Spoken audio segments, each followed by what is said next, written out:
Fazer uma viagem como esta, de 10 mil quilômetros pelas estradas brasileiras, não é uma tarefa das mais fáceis, nem muito comum. É preciso ter uma certa disponibilidade de tempo, reservar uma dose extra de energia, convidar bons amigos e, sem dúvida, estar equipado com um legítimo 4x4.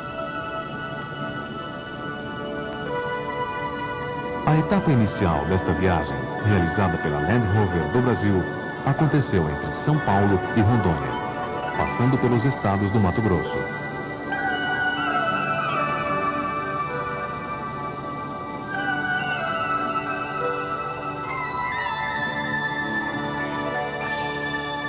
Depois de muitos anos, a Land Rover viajava novamente de forma oficial em terrenos brasileiros. Instalada definitivamente em São Paulo, a Land Rover do Brasil Limitada, subsidiária genuína da fábrica inglesa, resolvera apresentar seu veículo de forma diferente. O veículo, um Defender com motor diesel turbo intercooler, 2,5 litros e tração integral, atravessaria 10 estados brasileiros, visitando a Amazônia e cruzando as melhores e piores estradas do país. O contato com o povo e a natureza seria como um reencontro de velhos amigos.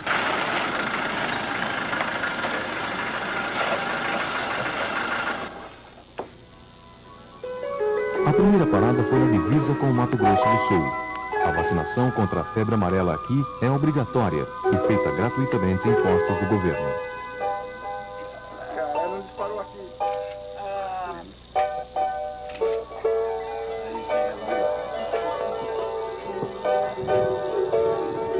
A equipe, formada por 3 jornalistas e um técnico, teria uma árdua tarefa a cumprir: escrever, fotografar e registrar todos os momentos da viagem, além de dividir o volante do carro durante muitas horas do dia e da noite.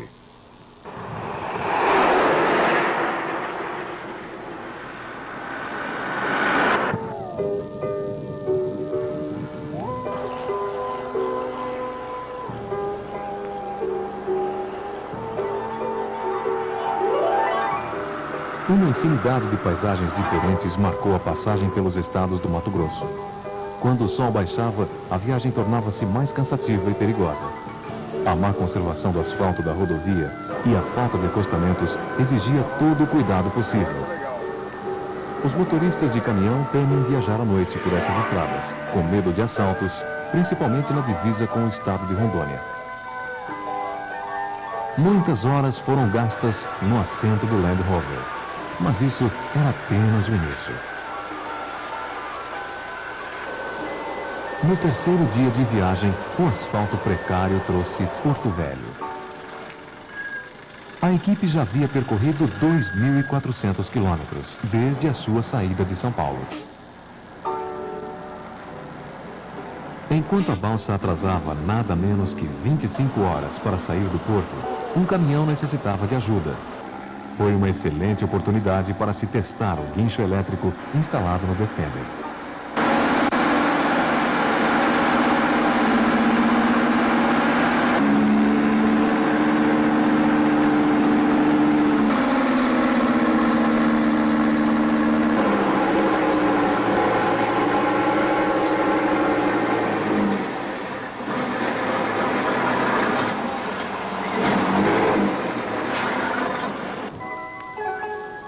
A equipe ainda teve tempo de visitar a antiga estação da Estrada de Ferro Madeira-Mamoré, conhecer a primeira locomotiva a vapor que chegou à Amazônia e toda a sua história. Esta estrada, cuja construção iniciou-se no começo do século, nunca foi terminada. Ela deveria ligar o Brasil com a Bolívia, e sua saga ficou repleta de conflitos com os índios, doenças tropicais e mortes.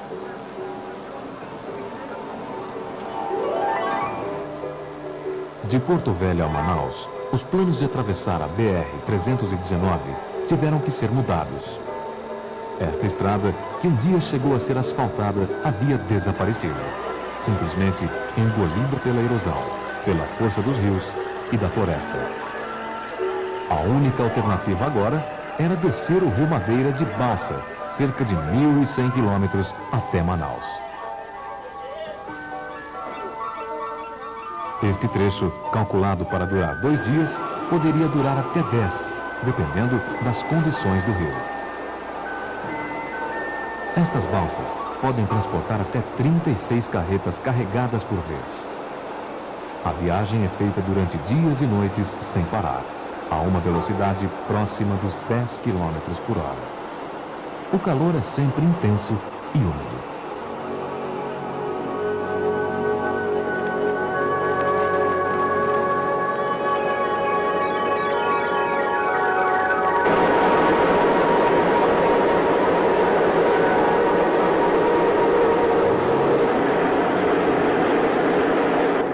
Os garimpos flutuantes já foram uma característica marcante no Rio Madeira, mas estão sendo extintos pelo governo. Eles poluem e assoriam o rio. Na época da seca, quando o Madeira está baixo, muitas vezes a balsa encalha nos milhares de bancos de areia que existem no leito.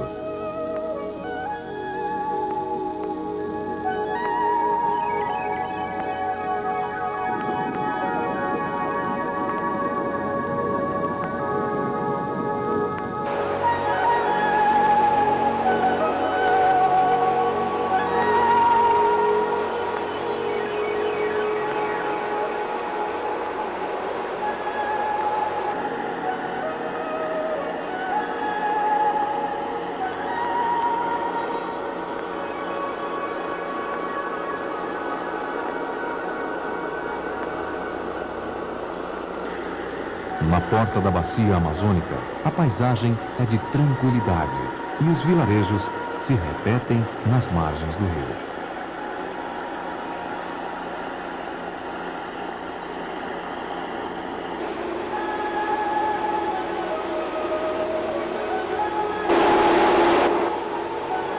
O sol do fim de tarde cede seus últimos raios para uma boa conversa com os caminhoneiros na proa da balsa. As lembranças da família surgem junto com as primeiras estrelas. Aqui, todos estão muito longe de casa.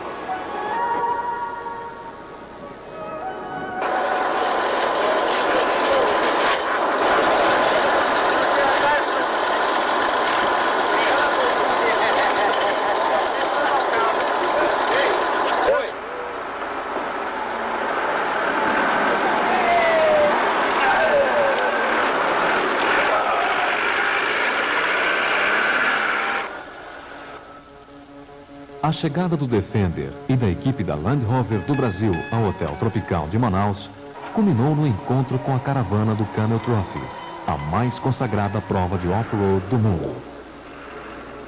Pela 4ª vez no Brasil, o Camel Trophy, que atualmente é realizado nas diversas florestas tropicais do planeta, saiu de Manaus com destino a Georgetown, na Guiana Inglesa.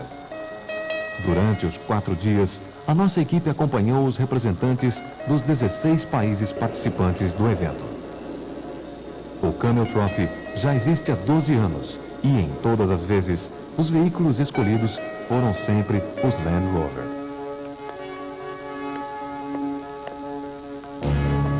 Neste ano, os modelos utilizados foram o Discovery, que percorreram 1.600 quilômetros nas mais difíceis trilhas entre o Brasil e a Guiana.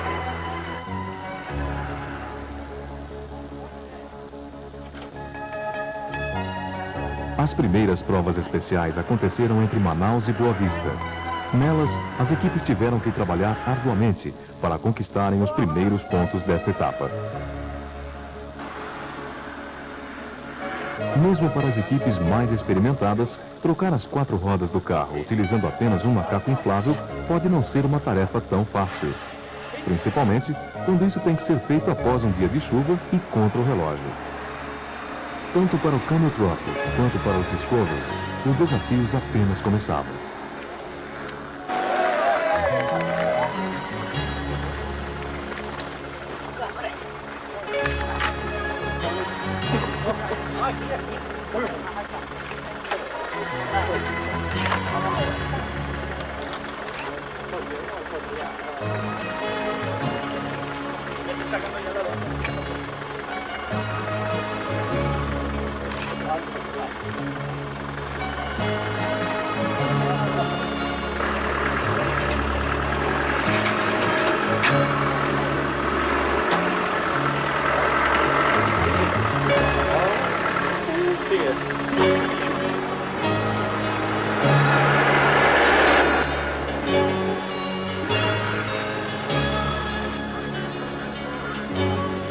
Deixando Manaus, a próxima etapa da viagem de 10 mil quilômetros seria novamente pelo rio.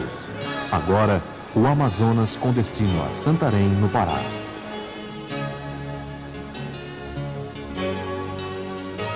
A falta de uma linha regular de balsas para Santarém obrigou a equipe a conseguir um apertado espaço para o Defender em um barco de passageiros.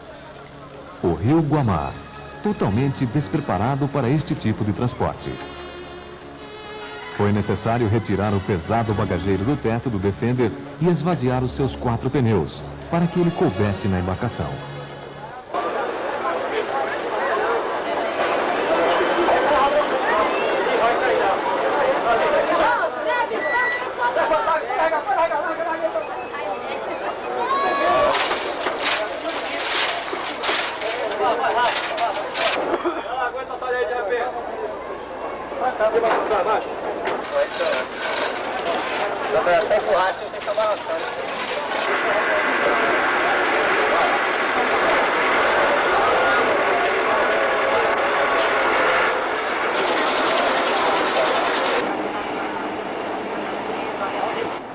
Este tipo de barco pode carregar mais de 300 passageiros que dormem em redes e é muito comum na Amazônia. Seu apelido é Recreio. Para muitas cidades ribeirinhas do Amazonas, o Recreio é o único meio de transporte de passageiros e carga. A viagem durou 2 noites e 1 dia. A tranquilidade das tardes, em plena ambientação da selva, apenas antecipava os trechos mais difíceis da viagem, que viriam com a travessia dos 1000 quilômetros da BR-163, de Santarém para Sinop, novamente descendo para o Mato Grosso.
Santarém, no meio do caminho para Belém, foi uma parada obrigatória. Alter do Chão, a 40 quilômetros da cidade, foi uma agradável surpresa, com suas areias brancas, águas cristalinas e quentes do rio Tapajós. Um local de raro e inesquecível encanto que pouca gente, mesmo os brasileiros, tem a oportunidade de conhecer.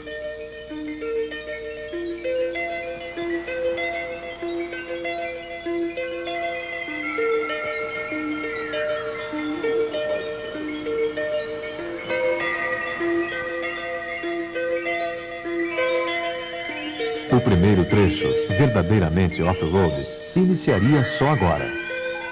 A BR-163 seria o principal desafio, com destino ao Mato Grosso. De Sinop a 800 quilômetros de Cuiabá, a capital do estado, a equipe deixaria a estrada principal com destino à cidade de Juruena, novamente na divisa com o Amazonas. Completo, seria um trecho com 3.000 quilômetros de terra. Depois de viajarem 2 semanas em estradas de asfalto ou a bordo de barcos, a equipe celebrou a chegada do trecho mais penoso da viagem, sem arriscar qualquer previsão quanto à sua duração. Para o Defender, ainda limpo e carregado com quase 1 tonelada, este era o momento de demonstrar as suas qualidades. Mas esta não seria uma prova fácil. Todas as informações colhidas sobre a estrada eram simplesmente desestimulantes.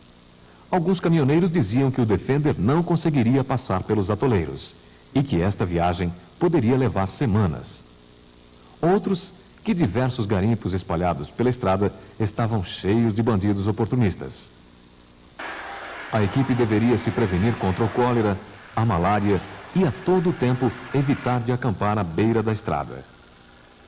As histórias falavam também de cobras gigantescas e onças traiçoeiras. O primeiro dia, no entanto, foi tranquilo e nada daquilo que havia sido previsto parecia que iria acontecer de fato. Logo, no entanto, começaram a surgir os primeiros indícios da má conservação da estrada, em forma de erosões ou de perigosas pontes de madeira sobre os igarapés. A primeira noite na estrada foi no vilarejo de Caracol, a 300 quilômetros de Santarém. O hotel simples foi suficiente para uma boa noite de descanso e higiene pessoal. Logo cedo, já se podia notar que a estrada pioraria dali para frente. Iniciaram-se os atoleiros, conforme o previsto, e o Defender começou a entrar em ação.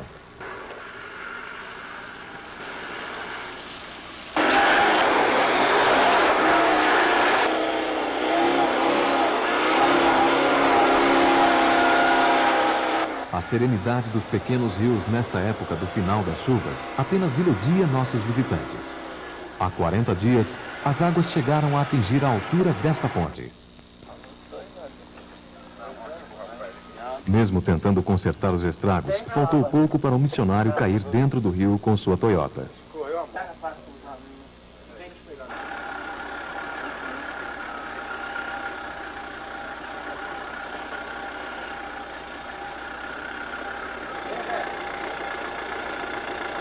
Meu nariz que me engana, alguém está cozinhando alguma coisa? Eu senti um cheirinho.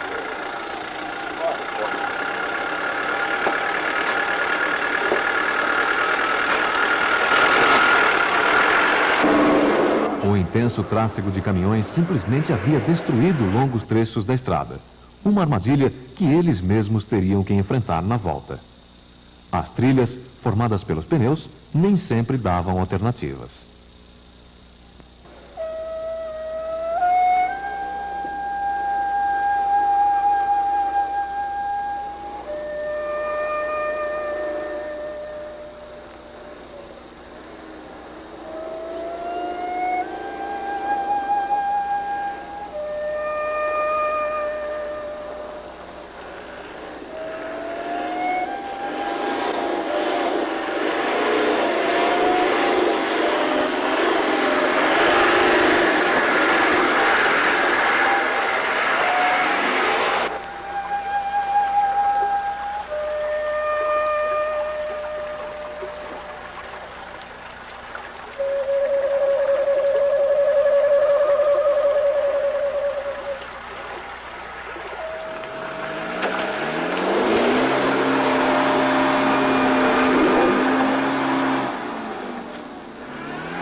Nos locais mais altos não havia lamaçais, mas as erosões provocadas pelas chuvas haviam criado outro tipo de obstáculos, em forma de valetas profundas.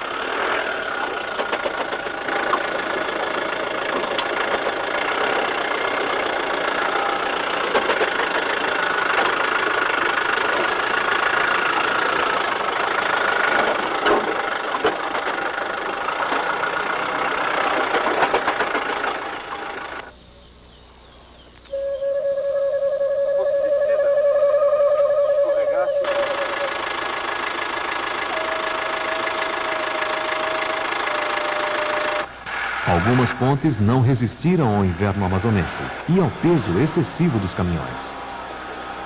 As pranchas de madeira deixadas para a travessia do Igarapé estavam cheias de lama e absolutamente lisas. À frente, outro atoleiro. Nesta situação, não havia como desviar.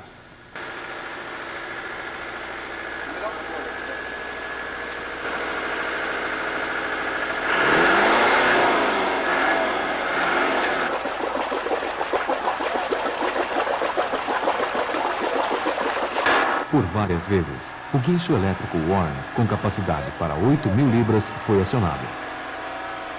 Nem o melhor 4x4 do mundo conseguiria, às vezes, vencer as dificuldades da estrada.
O guincho elétrico é um grande aliado dos veículos 4x4 e dos demais que são obrigados a trafegar em regiões como esta.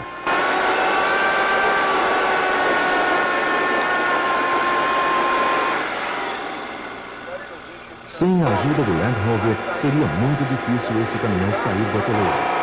Seu motor havia parado e ele estava com a partida danificada.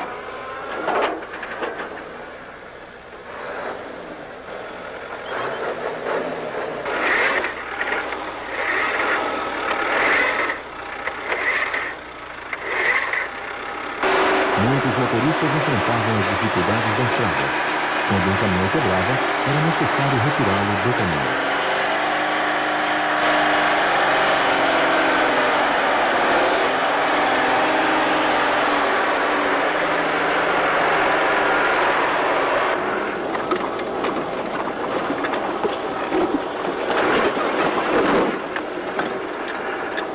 Dia e noite, os obstáculos se repetiam. Quando a luz acabava e os mosquitos começavam a atacar, o rugido dos motores dos caminhões atolados ao longe cortavam o silêncio da noite na floresta.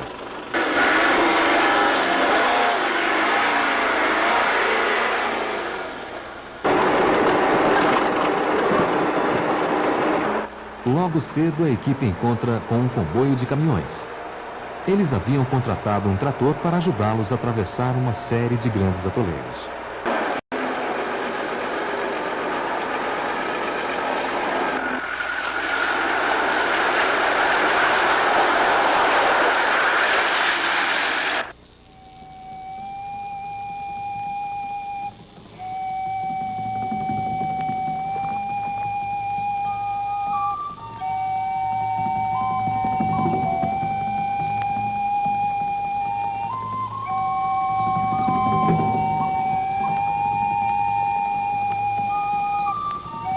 Em alguns espaços, a viagem se tornava solitária durante horas a fio.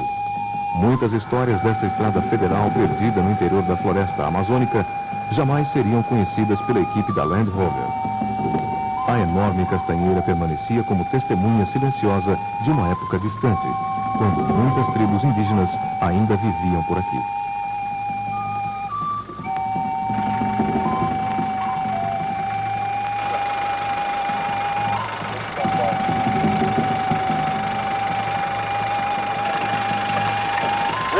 Agora, a migração vinda do sul do país tentava o futuro, ou simplesmente abandonaria a terra estéril, buscando uma nova maneira de viver.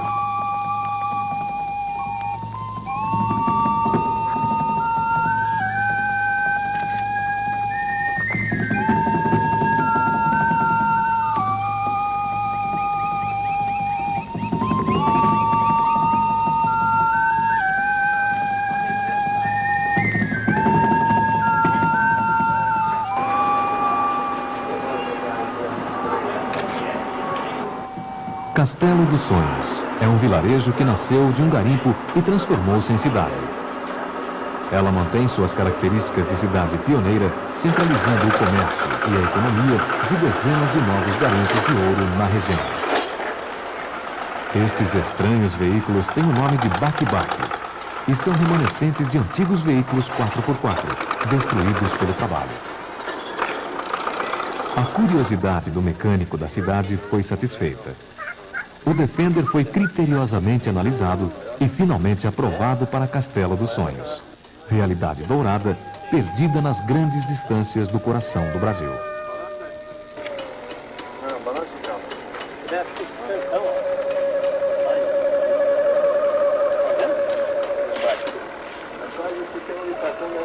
O garimpo do ouro ainda é muito forte nesta região.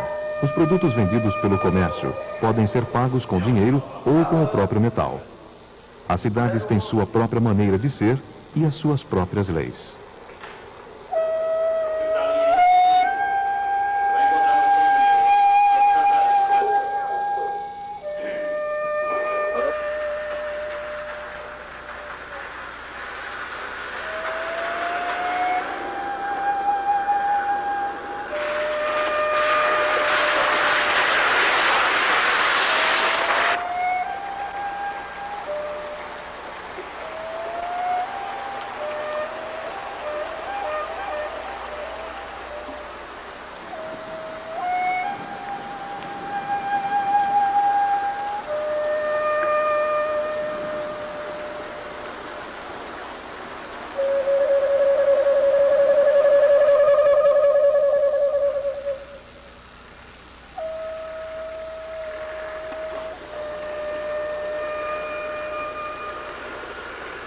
Já na divisa com o Mato Grosso, as grandes poças de lama começaram a ceder espaço para extensos areiões, cujas erosões podem engolir uma frota inteira de caminhões. Na estreita trilha que restou, é necessário muito cuidado e perícia.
Como a BR é o único acesso existente entre diversas cidades e povoados do interior do Pará e Mato Grosso, é natural que exista uma linha regular de ônibus, 4x4 é claro, que passa uma vez por dia.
A Serra do Cachimbo e a Cachoeira Grande são marcos que dividem a viagem. O pior trecho já ficou para trás. E, felizmente, sem bandidos, cobras e onças. Depois de 4 dias para cumprir os 1000 quilômetros para Sinop, um pouco de arrumação não faz mal a ninguém.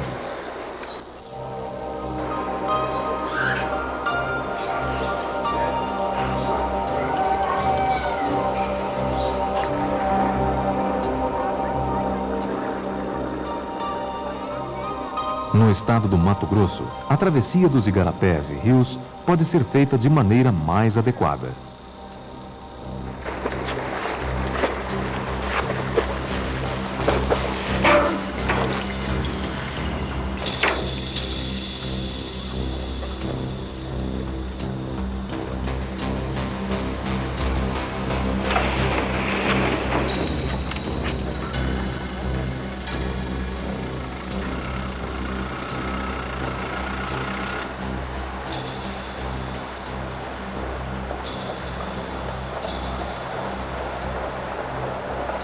A lama de alguns meses antes havia se transformado em muita poeira, que invadia o Defender, as malas, tudo enfim.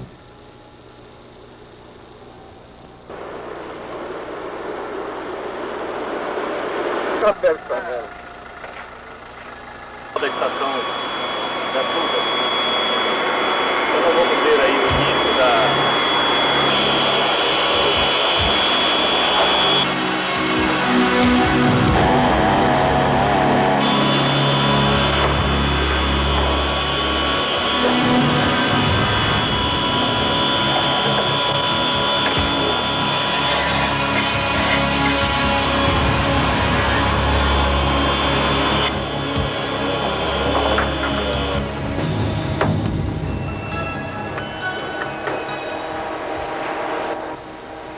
A viagem com sentido a Juruena seria um triste registro dos limites da devastação dentro da chamada Amazônia Legal. Aqui, o final das chuvas estava claro, assim como a destruição da selva para a retirada da madeira ou formação de pastos para a criação de gado. Estas imensas fazendas dividem o espaço com o que ainda resta da selva.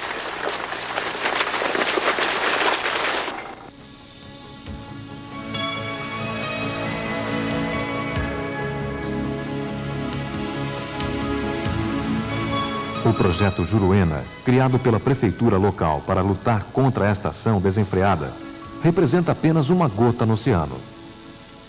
Mas é um aceno dramático para o resto do país e do mundo, no esforço solitário na reposição do que já foi perdido.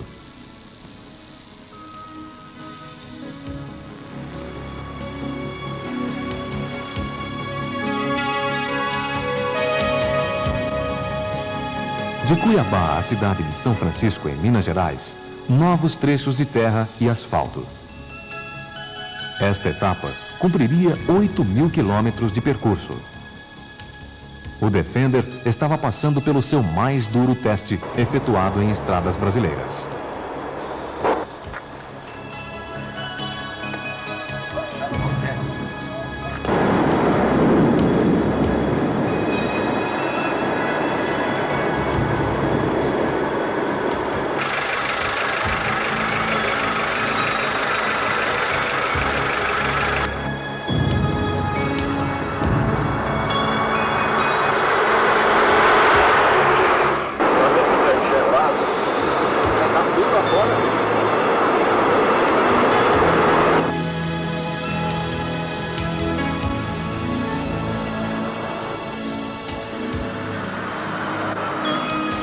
Na Chapada dos Guimarães, uma parada para o almoço e para desfrutar de suas maravilhosas paisagens.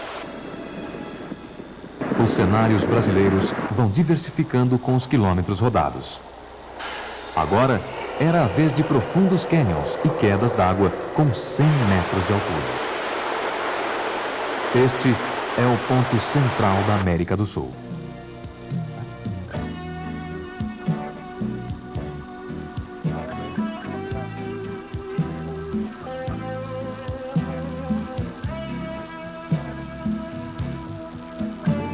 Em Brasília, na capital do país, foi a vez de congratulações e fotos, junto à arquitetura mais arrojada das últimas décadas.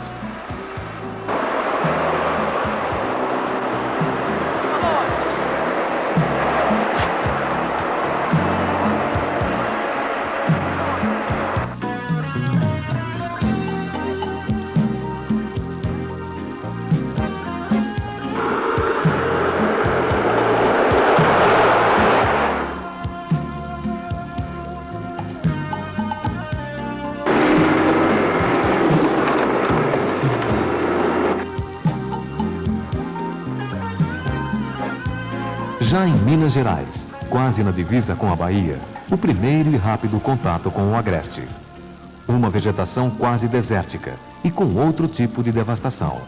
Agora, promovida por milhares de produtores de carvão vegetal.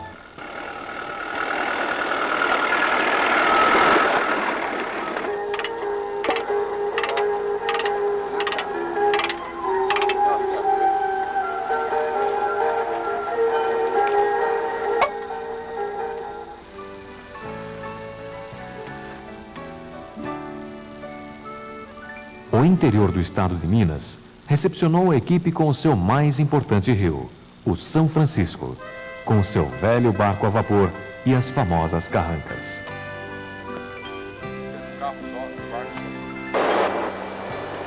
A antiga Ponte de Ferro assiste a este espetáculo natural há mais de um século. Como uma praia, né? O velho trem já não existe mais e a ponte resiste ao moderno tráfego de automóveis de forma precária e perigosa. A última etapa da viagem cumpriria 12 mil quilômetros, 2 a mais que o planejado. A expectativa agora já era de chegada. Carro e equipe mostraram disposição de sobra, mesmo depois de 32 dias de estrada subindo o terceiro pico mais alto do Brasil, o Pico da Bandeira, com 2.780 metros de altura. Ele está situado na Serra do Caparaó, na divisa dos estados de Minas Gerais e Espírito Santo.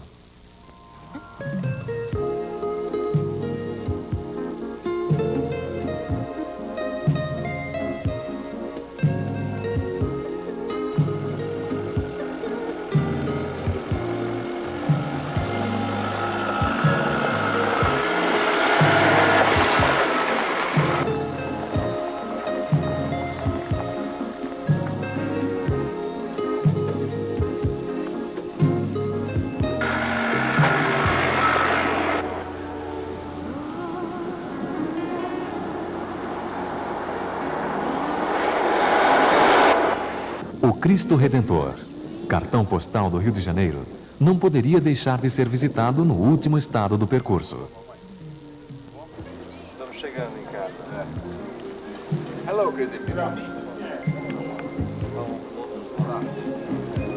Agora, somente o bom asfalto das rodovias ligando o Rio de Janeiro com São Paulo, os 400 quilômetros finais. A Serra da Bocaina foi a última paisagem inesquecível antes da chegada noturna na capital paulista.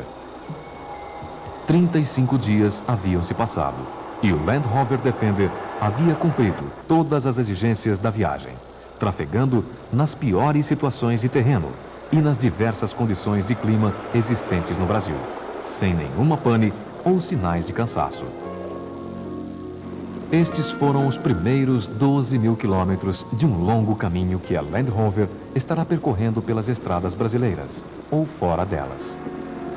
Sua chegada ao Brasil vem conquistar um espaço definitivo, junto àqueles que desejam um veículo muito especial ou um companheiro confiável, ideal para os grandes desafios e aventuras desta terra.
Música